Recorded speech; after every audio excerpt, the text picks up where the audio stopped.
Nous allons voir dans cette petite vidéo le deuxième grand obstacle qui ruine ton leadership, qui t'empêche d'augmenter ton niveau de leadership. Tu sais, lorsqu'on parle de leadership, on ne peut pas le dissocier du niveau de confiance.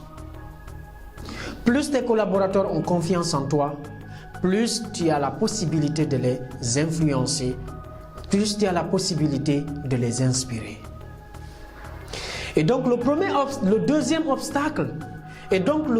obstacle qui ruine ton niveau de leadership participatif est le suivant. Lorsque tu as des collaborateurs qui ne te font pas confiance. Je répète, lorsque tes collaborateurs ne te font pas confiance, cela représente un niveau d'obstacle très élevé. La confiance représente le socle de toute collaboration.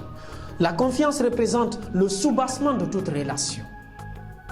Et vu que toi, en tant que leader, ton rôle c'est de créer une synergie d'action autour d'une vision pour impacter positivement ton environnement, il est fondamental que tes collaborateurs aient confiance en toi.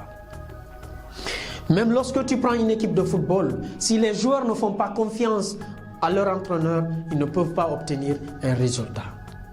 Sinon, comment vous pouvez expliquer que le simple fait qu'une équipe de football, par exemple, de basketball, n'importe laquelle, continue à échouer des échecs à tout moment, et un jour, on décide de changer simplement l'entraîneur, on envoie un autre entraîneur, et du coup, tout change.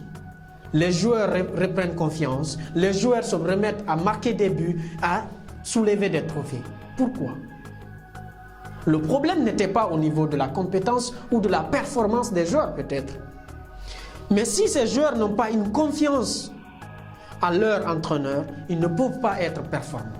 C'est de la même manière dans le monde des affaires, dans le monde des entreprises. Si tes collaborateurs, si tes employés ne te font pas confiance, tu n'es pas un leader. C'est la même chose dans les partis politiques. Toi, en tant que chef de parti politique, la chose la plus fondamentale que tu dois chercher à préserver, c'est ta confiance, c'est ta crédibilité. Lorsque tu perds la crédibilité de tes collaborateurs, tu perds ton niveau de leadership. Et après, on s'étonne que du jour au lendemain, tu es en train de perdre des gens autour de toi qui sont allés dans un autre parti politique, ainsi de suite. Non, pas du tout. Remets-toi en cause, essaye toujours de chercher à augmenter le niveau de confiance que tes collaborateurs ont en toi. Ça, c'est fondamental. Si le premier obstacle, tu sais qu'autour de toi, tu as des personnes compétentes, mais au pire des cas, tu n'es toujours pas performant, essaye de revoir, est-ce que la personne qui est avec toi, est-ce qu'elle te fait confiance? Est-ce qu'elle est là juste parce que tu la payes? Est-ce qu'elle est là juste parce qu'elle n'a pas d'autre place? Est-ce qu'elle est là juste parce que elle n'a pas le choix? Si elle te fait confiance et que tes collaborateurs sont compétents, ton niveau de confiance envers tes collaborateurs est élevé, il n'y a aucune raison que tu ne puisses pas obtenir des résultats. Et donc, ce que je vais te dire, le niveau de confiance est fondamental dans ton degré de leadership. Sans confiance, il n'y a pas de leader. Sans confiance, il n'y a pas de leader. Sans confiance, il n'y a pas de leader. Encore une fois, il faut faire très attention à ce point parce qu'il peut représenter un obstacle fondamental à ton niveau de leadership.